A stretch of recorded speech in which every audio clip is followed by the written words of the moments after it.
hoy vamos a hablar de hipertensión arterial, que es una enfermedad, un signo y un síntoma, ¿verdad? Enfermedad porque puede producir diversas manifestaciones clínicas, un signo porque al tomar la presión de un paciente asintomático podemos ver una elevación, y también un síntoma porque la elevación excesiva puede dar síntomas, sobre todo síntomas inespecíficos, ¿verdad? Pero eso no es lo más frecuente. Entonces, una enfermedad, un signo y un síntoma. Por definición, es una elevación sostenida y persistente de la presión arterial sistólica, diastólica, de forma aislada o de ambas a la vez, ¿verdad? En pacientes jóvenes, o sea, menos de 65 años, la elevación suele ser tanto la sistólica como la diastólica. Y en pacientes más de 65 años o ancianos, solemos ver una elevación más frecuente solamente la sistólica, y eso se conoce como hipertensión arterial sistólica aislada, ¿verdad? Bueno, la presión sistólica indica el grado de resistencia periférica o de vasoconstricción, y la presión diastólica indica el grado de sobrecarga de volumen, sobrecarga hídrica del paciente hipertenso, ¿verdad? Bueno, entonces por definición también presión mantenida persistente, la presión sistólica igual o mayor a 140, o presión diastólica igual o mayor a 90, o de ambas. En el caso que solamente tengamos una de las dos, se tiene en cuenta el que está elevado, ¿verdad? Puede ser, por ejemplo, 12,9, entonces ahí la diastólica está más de 9, entonces ya hay hipertensión. O puede ser 15,7, en ese caso entonces la sistólica se tiene en cuenta, como en el caso de la hipertensión sistólica aislada del anciano, ¿verdad? Bueno, hay un debate en cuanto al valor entre las guías americanas y europeas. Los americanos son más estrictos en el diagnóstico y en el tratamiento. Entonces el umbral de las guías americanas es 13,8 y para las guías europeas 14,9 como límite de hipertensión arterial, ya por encima de esos valores, ¿verdad? Bueno, la clasificación europea dice óptima, la presión normal es siempre menor a 12,8 hasta 90,60, ¿verdad? Porque menos de 90,60 ya es hipotensión. Si hay síntomas ya es estado de shock, ¿verdad? Normal está entre 12 a 129 y 80 a 84. Normal alta 130 a 139, 85 a 89 de diastólica. Hipertensión estadio 1 ya es 140, 90 hasta 159 de sistólica y 99 de diastólica. Grado 2 ya es más de 160, 100 hasta 179 de sistólica y hasta 109 de diastólica. Y grado 3 ya es más de 180, 110. También se conoce ya como crisis hipertensiva a partir de grado 3. Y la hipertensión sistólica aislada es sistólica más de 140 y la diastólica menos de 90. Eso se ve más en pacientes ancianos por la aterosclerosis, que indica rigidez de las arterias, la circulación, ¿verdad?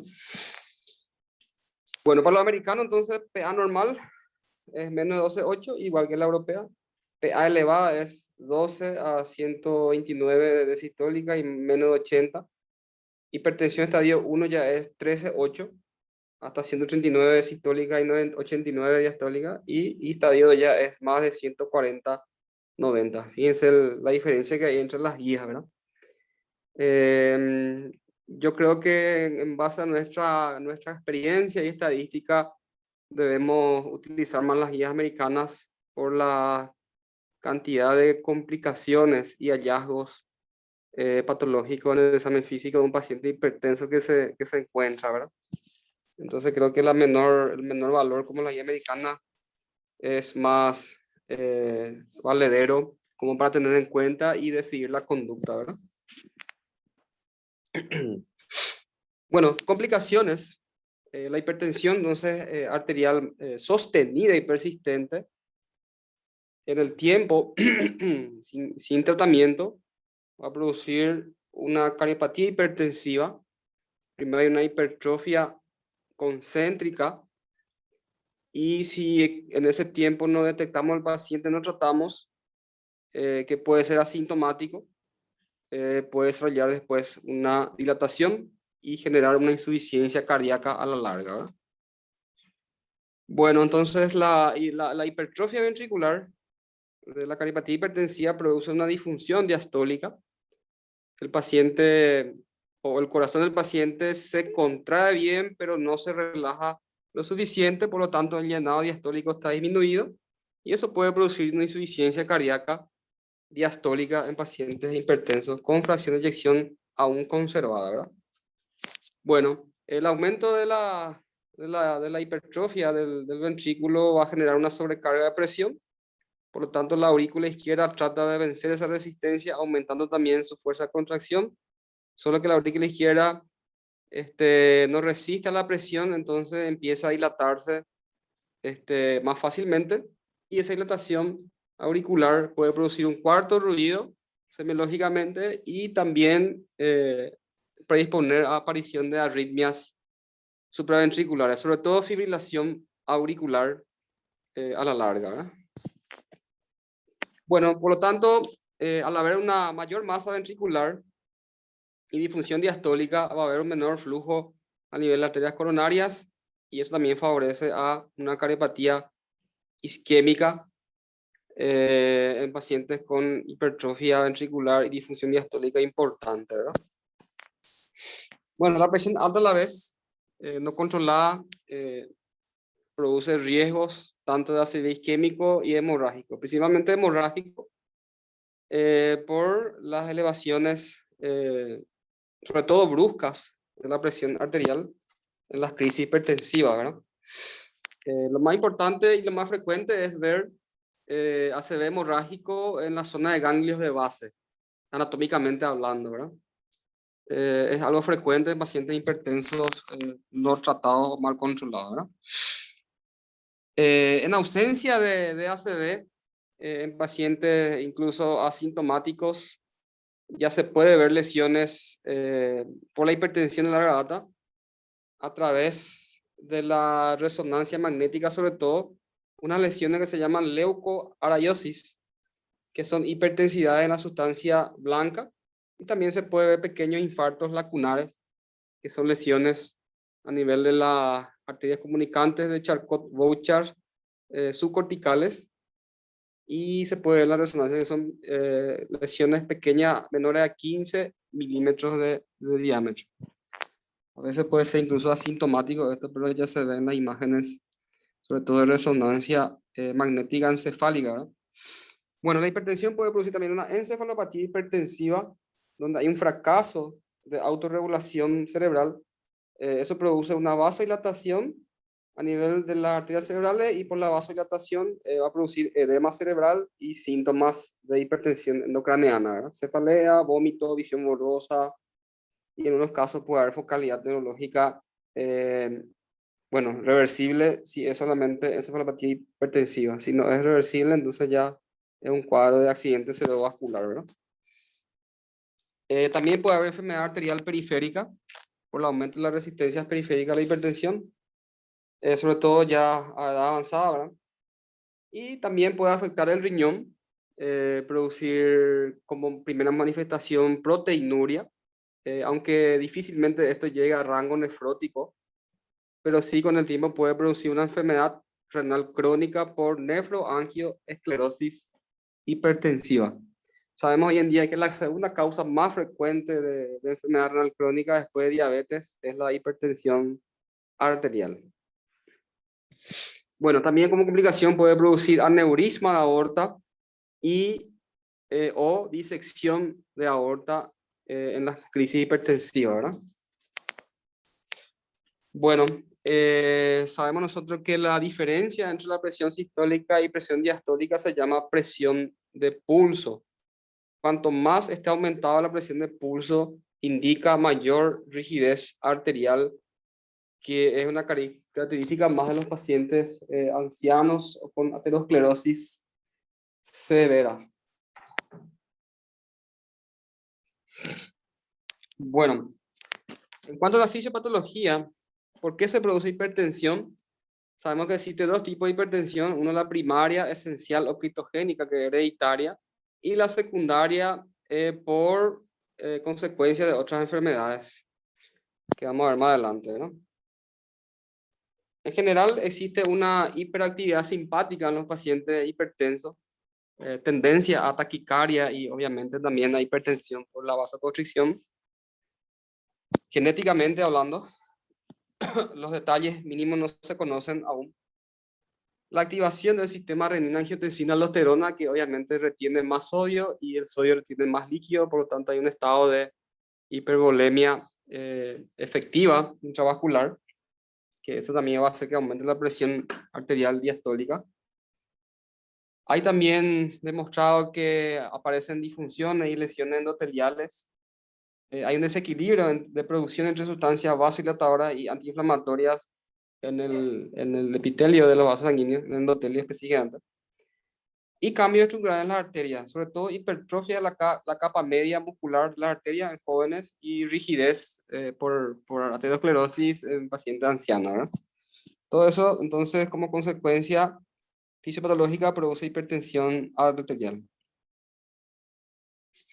Bueno, causas de hipertensión secundaria. Tenemos las nefropatías crónicas. Prácticamente todas las nefropatías pueden producir hipertensión por alteración del metabolismo hidrosalino en consecuencia, ¿verdad? Las glomerulares, que pueden ser glomerulonefritis de cualquier etiología. Las tubulopatías por alteración de la bomba sodio y potasio. Las vasculitis también por vasoconstricción. Algunas enfermedades como la esclerodermia, que produce aumento de secreción de renina, y las poliquitosis renales hereditarias también pueden producir hipertensión arterial. También tenemos hipertensión arterial de origen vasculorenal, o sea, las arterias renales están comprometidas. En pacientes ancianos, puede ser, o mayores de edad con factores de riesgo como diabetes, lipidemia, tabaquismo, puede haber ateromas a nivel del ostium, del inicio de la arteria renal, y eso puede producir aumento de la resistencia periférica e hipertensión arterial, ¿verdad? Suele ser unilateral. Y la displasia fibromuscular es más frecuente en mujeres, es bilateral y es de origen también desconocido. A su vez puede afectar otras arterias como el tronco celíaco, las arterias carotídeas, etc. Eso se llama displasia fibromuscular, afecta la porción media de ambas arterias renales. Se ve más en mujeres jóvenes, y la ateroma se ve más en pacientes más de 60 años, varones, ¿verdad? Esto se puede diagnosticar a través de ecodoppler, ecografía Doppler arterial, para su diagnóstico. Endocrinopatías, tanto hiperaldosteronismo primario, donde hay un aumento de secreción de renina, por ejemplo, un tumor secretorio de renina del aparato yuxtaglomerular renal, y o hiperaldosteronismo secundario, cuando hay aumento de producción de aldosterona sobre todo, ¿verdad? Que puede ser un adenoma suprarrenal o hiperplasia suprarrenal, que obviamente es bilateral. La hiperplasia suprarrenal se considera hoy en día como una de las causas más importantes de hipertensión arterial refractaria al tratamiento médico. La característica de los hiperaldosteronismos, ya sea primario o secundario, es que cursan con hipocalemia, obviamente porque afectan la bomba de sodio-potasio, retiene más sodio, elimina más potasio. Y la hipocalemia a su vez produce alcalosis metabólica en la gasometría suficiente, una gasometría venosa, si es un cuadro metabólico, ¿verdad? Tenemos las causas de hiperplasia renal congénita, donde los pacientes ya nacen con hipertensión arterial. A nivel de la médula suprarrenal tenemos el feocromocitoma, donde hay liberación de catecolaminas que produce vasoconstricción y aumento de la resistencia periférica. El feocromocitoma es una causa rara, pero se caracteriza por tener crisis paroxísticas de taquicardia, sudoración, rubor facial e hipertensión arterial.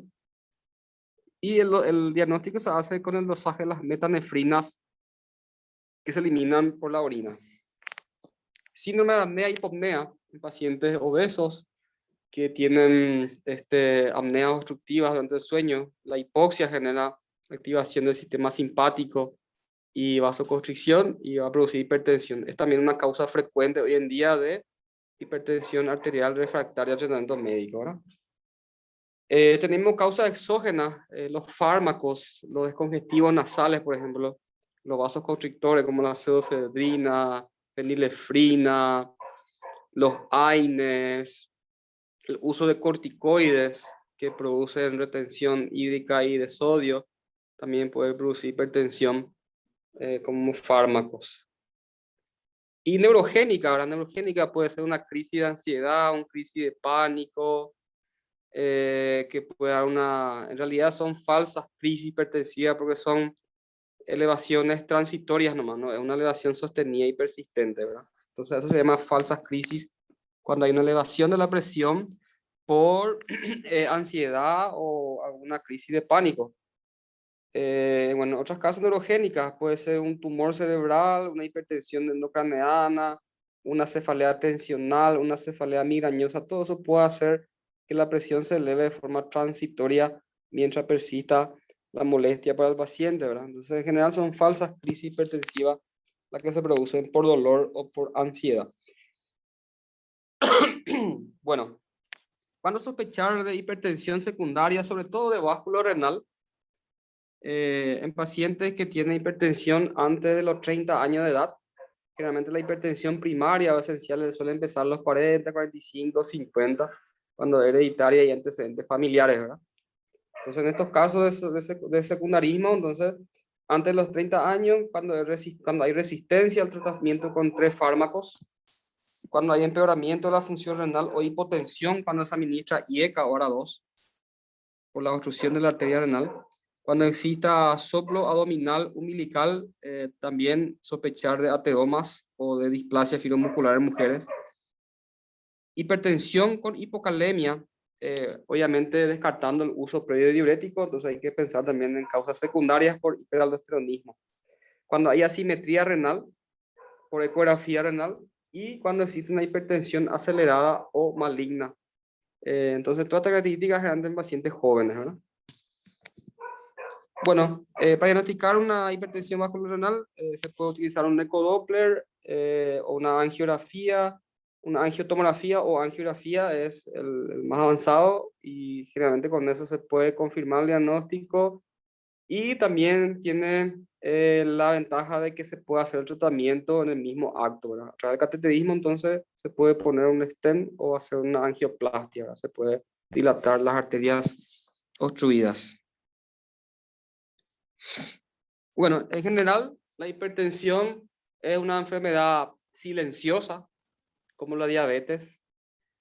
Hay mucha gente que es hipertensa y no sabe. Generalmente no da síntomas de eso, pero siempre la gente le atribuye cualquier síntoma a la hipertensión, ¿verdad? Entonces, un paciente puede ir por cefalea tensional, por crisis de migraña, por otro motivo, algo que esté generando estrés, y eso va a hacer que suba de forma transitoria la presión. Entonces, en esos casos debemos tratar solamente los síntomas. Si cediendo los síntomas, la presión se normaliza, entonces son falsas crisis. Ahora, si no se normaliza, entonces ahí hay que considerar que el paciente sí es hipertenso, ¿no? Bueno, entonces en general asintomático, excepto que esté más de 180, 110 en adelante, sí ya puede haber síntomas inespecíficos como cefalea, produce más una presión cervical, puede dar mareo, síntomas poco específicos, ¿verdad? Hipertensión acelerada o maligna es un aumento brusco de la presión arterial, sobre todo la diastólica entre 130 a 170, rápidamente progresiva con presencia de hemorragia, exudado retiniano y papiladema, ¿no? Hemorragia a nivel ocular, esto se ve a través del fondo de ojo. También puede producir insuficiencia renal, trombocitopenia y anemia hemolítica microangiopática por la vasoconstricción severa que se produce en estos casos más raros, ¿verdad? Bueno, medida la presión arterial. La presión arterial se debe tomar en condiciones basales. El paciente tiene que estar libre de síntomas, tiene que estar tranquilo, en un lugar tranquilo, sin ruido. El paciente está sin estrés, sin haber fumado antes, sin ganas de tener, de orinar, sin uso de fármacos que puedan producir aumento de la presión arterial en esos días previos. Entonces esas son las condiciones, ¿verdad? Se debe tomar como mínimo 3 veces con intervalo de 1 minuto, siempre en ambos brazos, para ver si no existe una asimetría en ambos brazos. Y tiene que ser sentado y también luego 3 minutos haber separado también en posición en bipedestación para ver si no existe un cuadro que se llama hipotensión ortostática, ¿verdad? Bueno, entonces eso es la consulta. Y existen otros métodos más, digamos, como evaluación ya a largo plazo para tratar de obtener una media de la presión arterial para hacer un mejor diagnóstico, ¿verdad? Tenemos el AMPA. AMPA quiere decir auto monitoreo de la presión arterial. Entonces eso es agarrar un cuadernito y le decimos al paciente que se controle su presión por 1 semana y que se controle 2 veces al día en la casa, ¿verdad? Entonces se puede controlar de mañana y de tarde y va anotando en un cuadernito. Entonces después vemos eso y vemos la media, ¿verdad? ¿Cuál fue el valor que más se repitió? Entonces también sirve para descartar hipertensión o para confirmar hipertensión, ¿verdad? Porque existe el fenómeno de bata blanca. El fenómeno de bata blanca es cuando un paciente por ansiedad en la consulta, por miedo a entrar en el hospital, o por hipocondría, etcétera. Entonces, en el momento de la consulta la presión está elevada, pero en la casa mantiene normal. Entonces, eso se llama efecto de bata blanca. Y tenemos lo contrario, tenemos la hipertensión mascarada, es cuando en la consulta la presión está normal, pero en la casa, en los controles a horario está aumentado, ¿verdad? Bueno, y después tenemos MAPA. MAPA es monitoreo ambulatorio de la presión arterial, pero se realiza a través de un dispositivo electrónico que se coloca en el brazo y el paciente se va a la casa y hace su vida normal durante 1 o 2 días, y eso va controlando la presión cada tanto, incluso de noche y de madrugada, ¿verdad? Esa es la diferencia con el AMPA, que no controlamos al paciente cuando está durmiendo, ¿verdad? Como dijimos, en el síndrome de apnea obstructiva del sueño puede haber hipertensión, sobre todo de noche o de madrugada, cuando el paciente duerme. Bueno, para estos controles consideramos límite normal cuando la presión está menor a 135/85 en vigilia y 12/7 en descanso, tanto en MAPA o AMPA, ¿verdad? Que son 2 formas de monitoreo ambulatorio de la presión. Bueno, evaluación clínica del paciente, obviamente ver la historia clínica, antecedentes familiares de hipertensión, antecedentes familiares de complicaciones cardiovasculares por hipertensión, y el paciente mismo, ¿verdad? Tiempo, evolución de la hipertensión, fármacos que consume, y no solamente es medicarse y punto, tenemos que ver si el paciente está controlado o no. Hay pacientes que se medica pero igual no está controlado, ¿verdad? Un examen físico completo, ver los pulsos, la presión a ambos brazos, auscultación cardíaca, ver si hay ritmo regular, irregular, si hay soplos, presencia de galopes, ruidos cardíacos hiperfonéticos, etcétera, ¿verdad? Laboratorio de rutina. Al ser una enfermedad sistémica, entonces puede afectar varios órganos. Debemos hacer un hemograma con plaquetas, perfil renal, glicemia, perfil lipídico, ácido úrico, electrolitos, para ver si no hay una alteración por hiperaldosteronismo.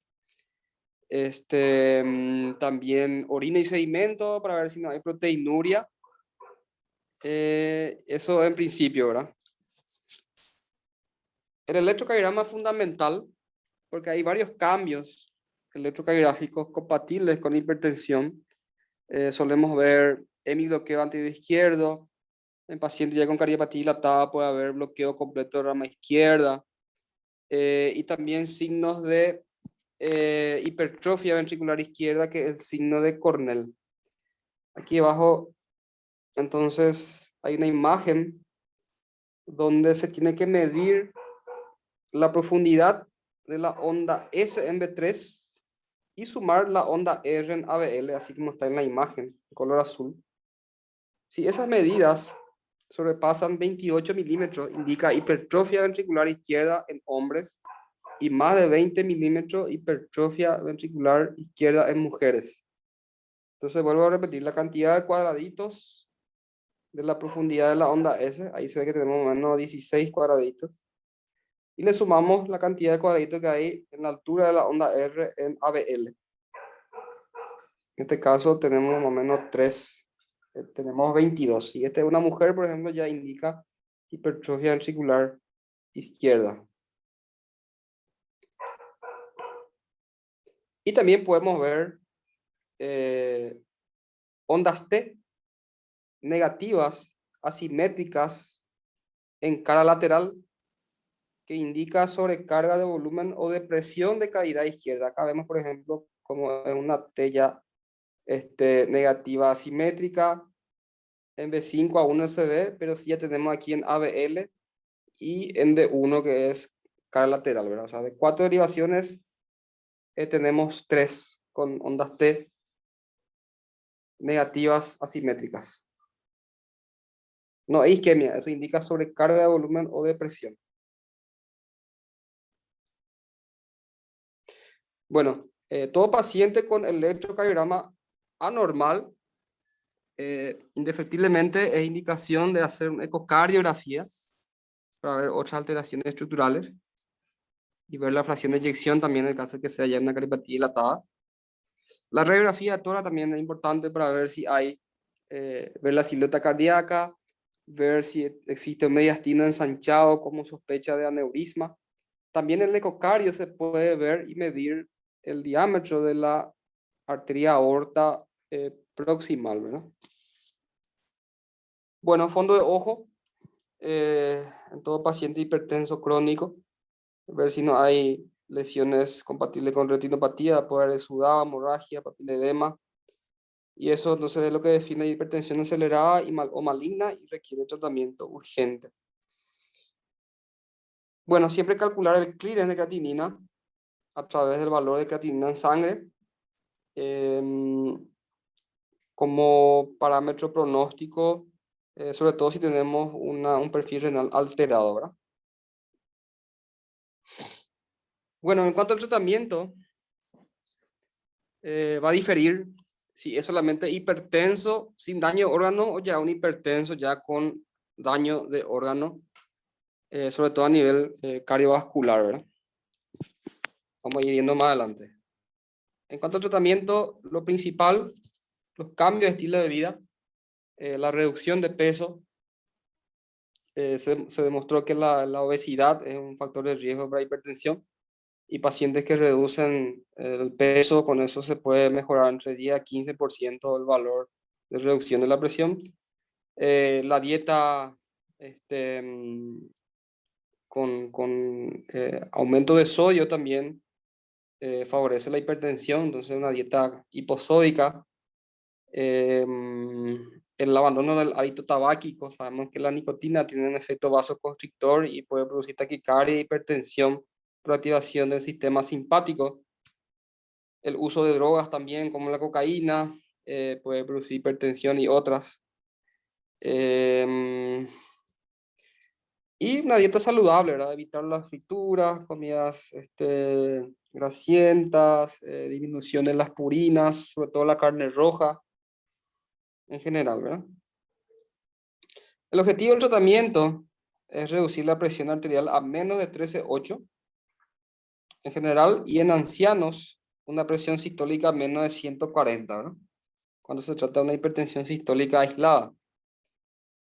¿Cuándo iniciar el tratamiento? A todo paciente que tiene una presión 14,9 o más de forma sostenida por AMPA o MAPA, indicación de iniciar tratamiento, o más de 13,8 ya en paciente que tiene factores de riesgo cardiovascular. O sea, es un diabético o en su electro ya está alterado, ecocardio alterado, y hay proteinuria, tenemos ya lesiones de fondo ojo, etcétera. Entonces 13-8 ya hay que, aunque lesiones de fondo ojo es poco probable, pero las otras lesiones sí, ¿verdad? Ya es factor de riesgo, entonces justifica iniciar el tratamiento lo antes posible. En mayor de 80 años, solamente si tenemos una sistólica más de 160. Y el objetivo es, obviamente, no como los pacientes que son más jóvenes, ¿verdad? De 13 y 139 de presión sistólica, el objetivo en estos casos en pacientes mayores de 80 años. Bueno, ¿cuáles son los fármacos de primera línea? Tenemos los IECA, que son los inhibidores de la enzima convertidora de angiotensina, o los antagonistas de los receptores de angiotensina 2, que es el ARA2, ¿verdad? El de elección suelen ser los IECA, pero hay que saber que puede producir reacciones adversas como tos seca, escozor de garganta y edema angioneurótico. En esos casos, entonces, se cambia la medicación por un ARA2. Sabemos que los IECA ARA2 tienen también un efecto antiproteinúrico. Aparte, no se de reducir la presión arterial, también un efecto antiproteinúrico en pacientes con proteinuria, ¿verdad? Los diuréticos, que tenemos dos grupos, los diuréticos tiacídicos y los diuréticos del ASA. Para hipertensión arterial, son de elección los tiacídicos. Ahora, si existe una hipertensión arterial con insuficiencia cardíaca o con enfermedad renal crónica, entonces ahí se usan los diuréticos del ASA, la furosemida. Bueno, hay que saber que los IECA2 pueden producir como reacción a veces también la hipercalemia, pero eso se contrarresta con el uso de los diuréticos que producen hipocalemia. Las tiacidas y los diuréticos del ASA pueden producir hipocalemia y hiponatremia, ¿no? Y también tenemos otros tipos de diuréticos, sobre todo los antagonistas de la aldosterona, que es la espironolactona, que son medicamentos que inhiben también el sistema renina-angiotensina-aldosterona y son ahorradores de potasio. Como reacción adversa puede producir entonces hipercalemia, pero se contrarresta también con el uso de diuréticos como el ASA o tiacídico, ¿verdad? En los varones puede producir ginecomastia, en esos casos hay que cambiar a las plurinones como opción. Bueno, en general. Tenemos los calcio antagonistas, los dihidropiridínicos y los no dihidropiridínicos. Los dihidropiridínicos tenemos la amlodipina, la nifedipina, lercanidipina, y dentro de los no hidropiridínicos tenemos el verapamil y el litiazem, ¿verdad? La diferencia es que los primeros son vasodilatadores, los segundos también son vasodilatadores, pero a diferencia que son cronotrópicos negativos, disminuyen la frecuencia cardíaca. Sin embargo, los primeros no disminuyen la frecuencia cardíaca. Las reacciones adversas más importantes de los antagonistas del calcio son taquicardia refleja, edema pretibial y cefalea. Bueno, los beta-bloqueantes anteriormente se consideraban también como fármacos de primera línea, pero hoy en día son ya de segunda línea. En principio, a no ser que tenga una indicación precisa para usar beta-bloqueantes, ¿verdad? Si hay un aneurisma de aorta, entonces está indicado tratar la hipertensión también con beta-bloqueantes. Si tiene cardiopatía isquémica, también está indicado usar, agregando también beta-bloqueantes.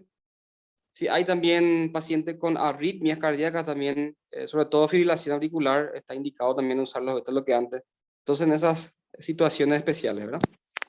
Y también tenemos que saber que las embarazadas pueden también generar hipertensión arterial, que es la preeclampsia y la eclampsia, ¿verdad? En esos casos se usa beta-bloqueantes como el labetalol, como de primera línea. Y dentro de los calcio antagonistas se usa se puede usar la nifedipina. Y están contraindicados los diuréticos y los YK-ARA2 por ser teratogénicos y producir este oligoamnio, ¿verdad? Bueno, entonces ya estamos hablando de los diuréticos, los tiacídicos, diuréticos ASA, los antagonistas de la aldosterona, que son de elección en hipertensión refractaria o con hiperaldosteronismo primario. O sea, un paciente que ya tiene IECA, diurético, bloqueante del calcio, y no se controla la presión, entonces en esos casos está indicado ya añadir al tratamiento una espironolactona, que es un antagonista de la aldosterona, ¿verdad? Bueno, em, lo que está demostrado es que los antagonistas del calcio frenan la evolución de la aterosclerosis carótida por vasodilatación a nivel carotido, o sea, la arteria en general.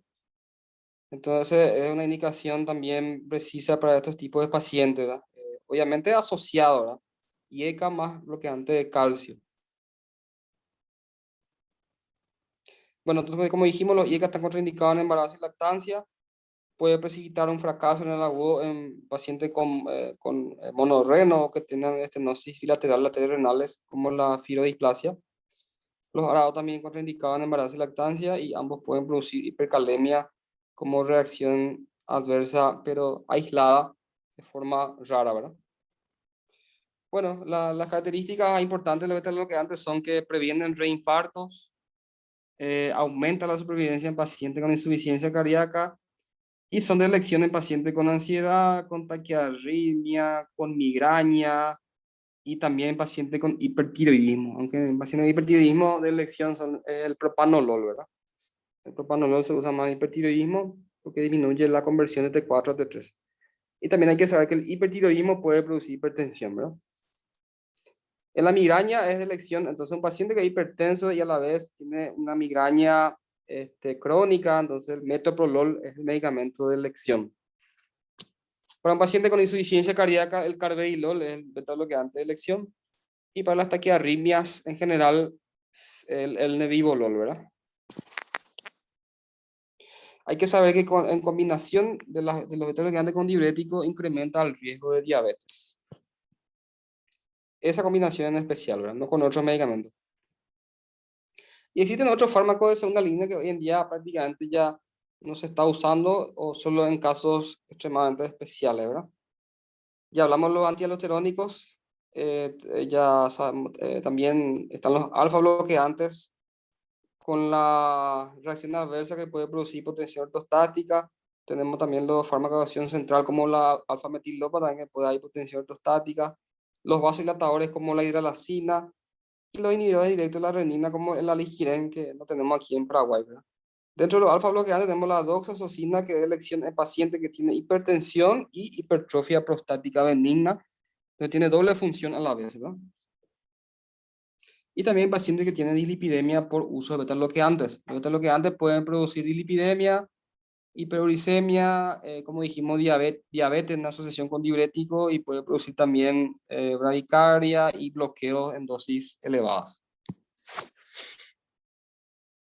Bueno, la acción central de alfa-metildopa ya hoy en día prácticamente no se usa, es de elección más en pacientes gestantes, ¿verdad? La betalol como alfa-metildopa son medicamentos que se usan en pacientes con preeclampsia, eh, hipertensión severa del embarazo, ¿verdad?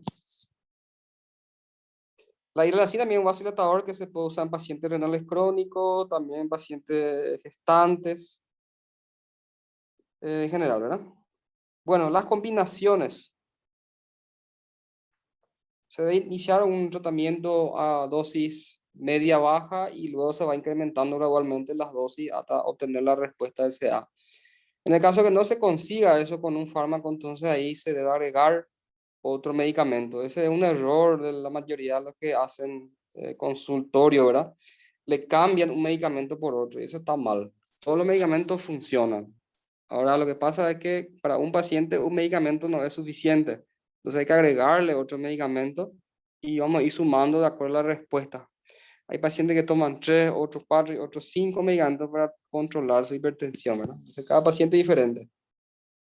Entonces los IECA ahora o más diuréticos o los bloqueantes de calcio, una de esas tres combinaciones es lo ideal en pacientes que requieren mejor control, ¿verdad?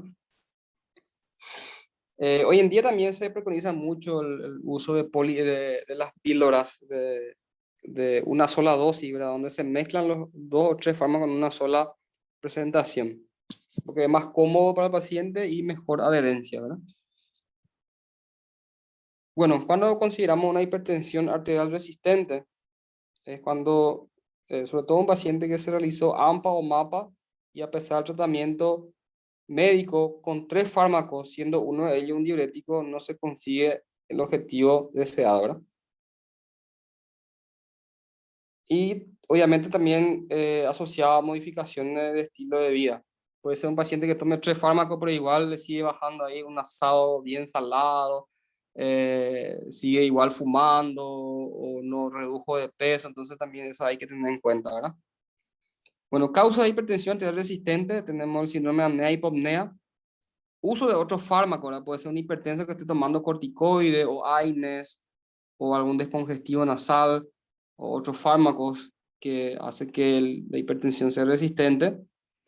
Excesiva ingesta de sodio o estado de hiperaldosteronismos como causas secundarias, ¿verdad? En todos estos pacientes, entonces, a los 3 fármacos que ya tienen hay que agregarle una spironolactona o esplerenona, que son antagonistas de la aldosterona, considerando que la causa del fracaso del tratamiento es un hiperaldosteronismo, ¿no? Bueno, y aquí tenemos situaciones especiales, un resumen de qué fármacos antihipertensivos usar según ya si hubo o no un daño cardiovascular anterior, ¿verdad? En un paciente que ya tuvo un ACV previo, se puede usar diurético, beta-bloqueante, calcio antagonista y ECA. Prácticamente no hay un fármaco específico para este grupo, ¿verdad? Para los pacientes que tuvieron infarto de miocardio, sí, los beta-bloqueantes siempre, porque producen bradicardia y con eso mayor llenado diastólico y previenen la formación de arritmias, alargando el posible fenómeno R sobre T en caso de extrasístoles, ¿verdad? Los ECA-2 están indicados por el factor de remodelación ventricular. En pacientes con angina estable, se puede usar beta-bloqueante con calcio antagonista, sobre todo el verapamil o diltiazem, que son cronotrópicos negativos. En caso de insuficiencia cardíaca, los diuréticos, beta-bloqueantes como el carvedilol. Los calcio antagonistas se puede usar en insuficiencia cardíaca diastólica, pero no en insuficiencia cardíaca sistólica. Los IECARA-2 y los antialdosterónicos en pacientes con fracción de eyección menos del 40%, como vimos en la clase de insuficiencia cardíaca.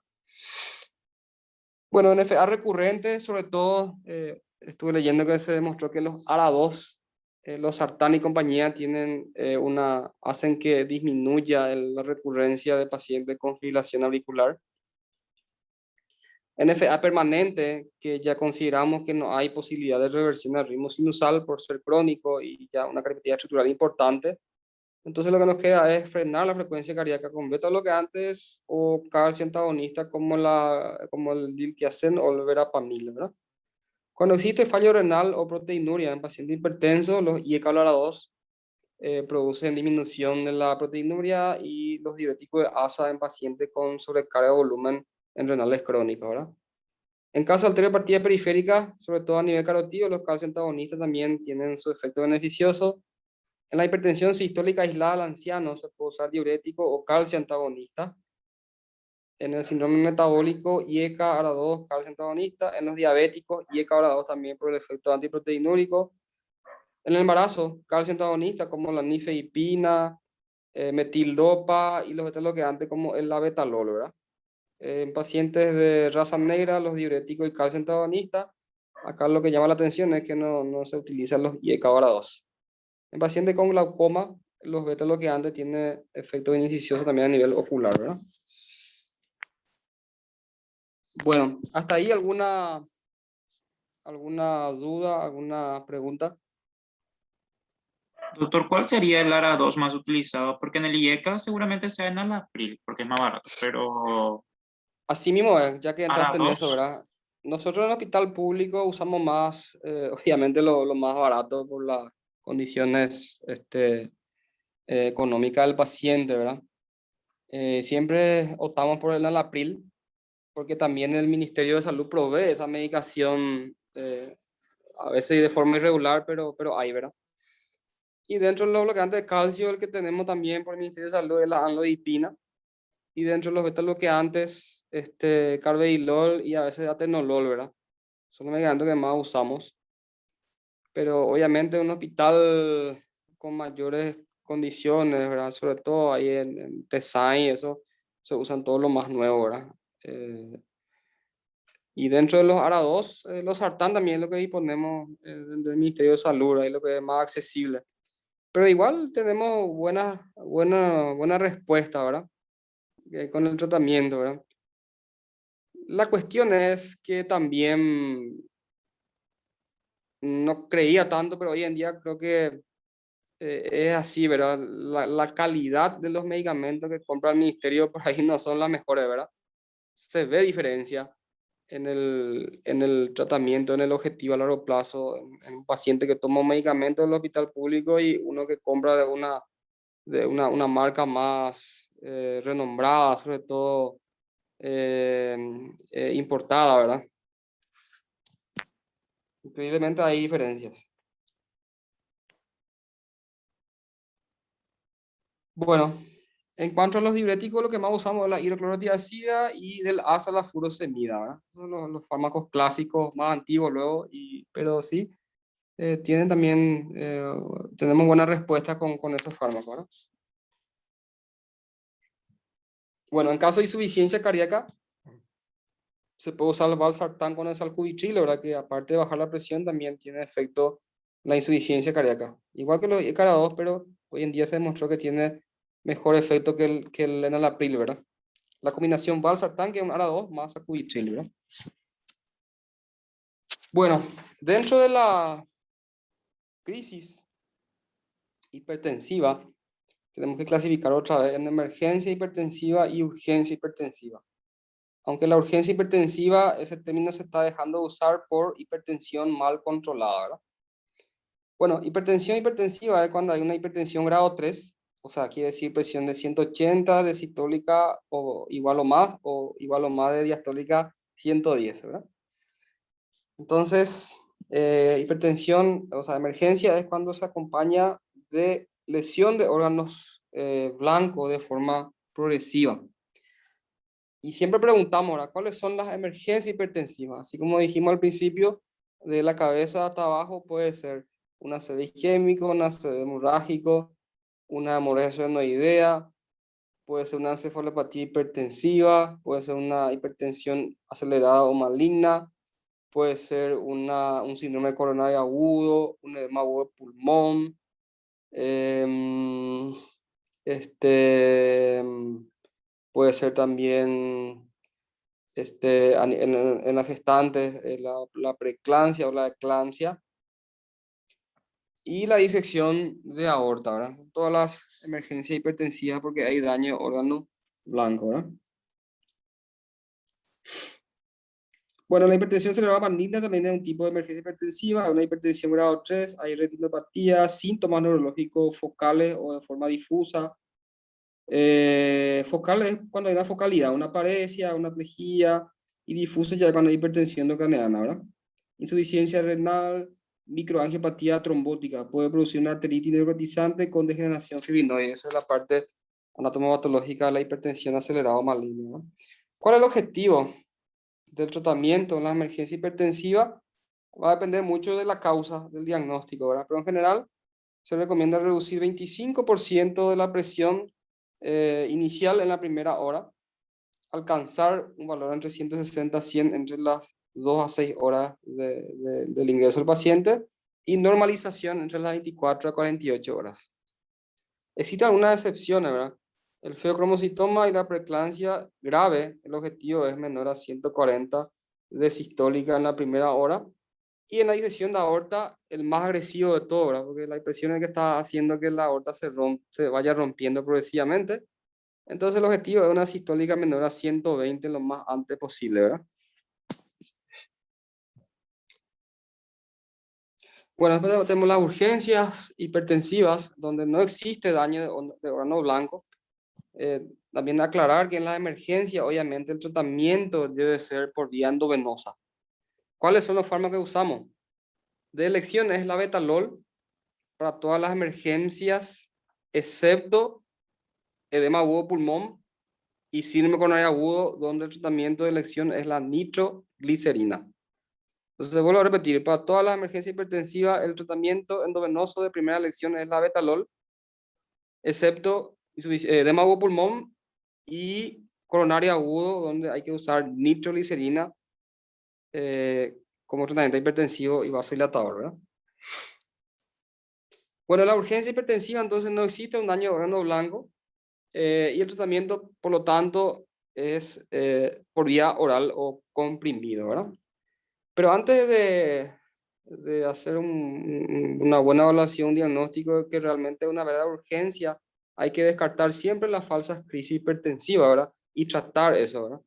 Si es ansiedad, por ejemplo, bueno, darle un ansiolítico, tranquilizar al paciente.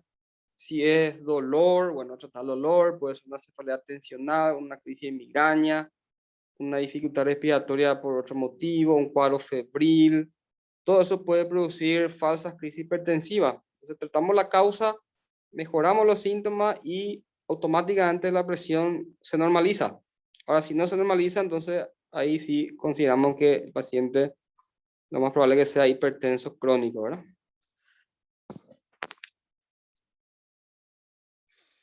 Bueno, ¿alguna pregunta?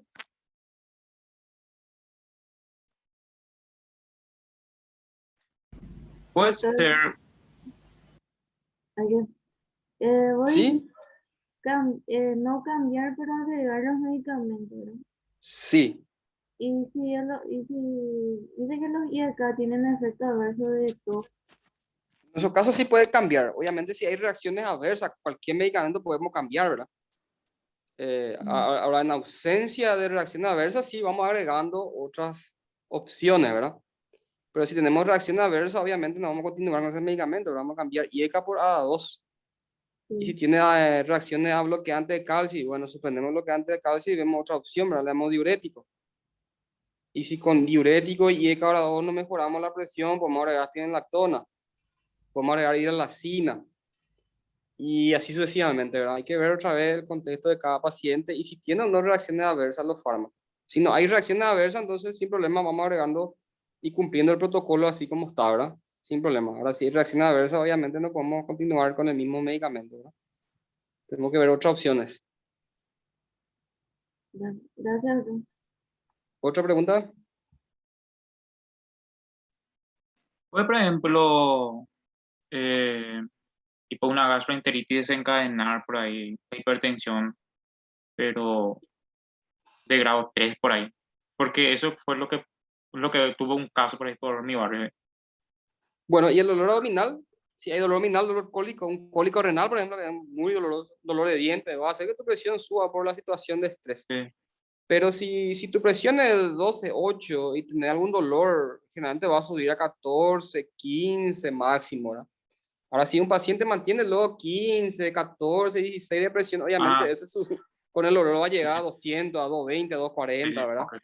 Ah, sí, O sea, dentro de un paciente hipertenso, obviamente que puede haber también ansiedad, dolor, pero en esos casos dispara la presión, ¿verdad? Él lo hipertenso, mantiene los 16, 17, pero le da una cefalea tensional o está ansioso y eso dispara a 220, 240, 280. sí, Y esas son sí, sí, las crisis más peligrosas porque pueden desencadenar complicaciones, ¿verdad?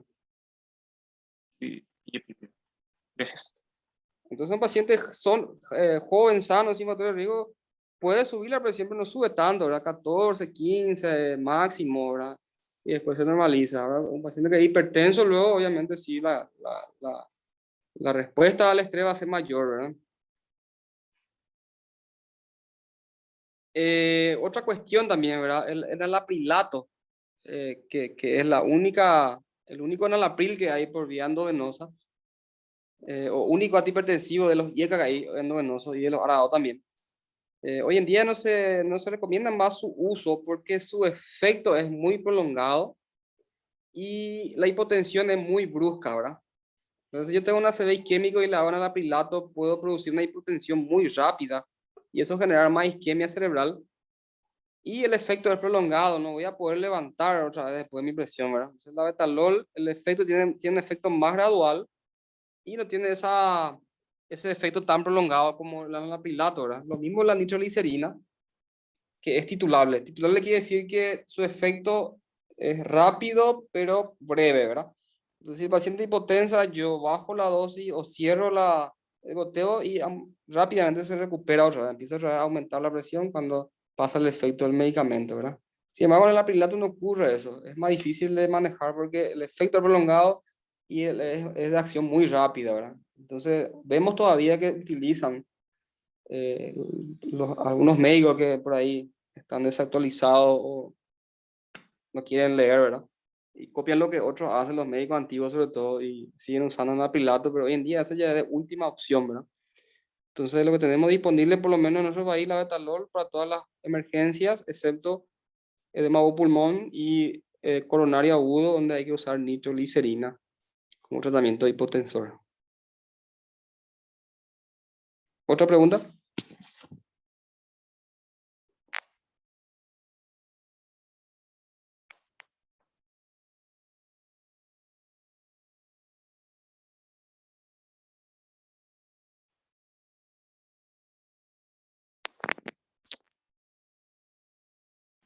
Creo que ya no, Pregunta, doctor. sí. Estos días en la guardia le mostré a un grupo de ustedes, un paciente, no sé si quién se recuerda, era una paciente joven de 42 años que estaba intubada en sala de reanimación en la urgencia. Joven, era 42 años, con ACV hemorrágico, hipertensivo en ganglio de base. Alteró el estado de conciencia, pero eso se la intubó. Y estaba con una cardiomegalia, su electro tenía signo de Cornell y en la orina había proteinuria. Fue un caso muy llamativo porque era joven, ¿verdad? Probablemente fue un caso de hipertensión secundaria lo que tenía esa paciente, ¿verdad? Tan joven y con esas complicaciones ya, ¿verdad? Bueno, entonces si no hay preguntas, continuamos mañana. Vamos a dar disección de aorta. Dale, dale. Hasta luego, doctor. Hasta luego.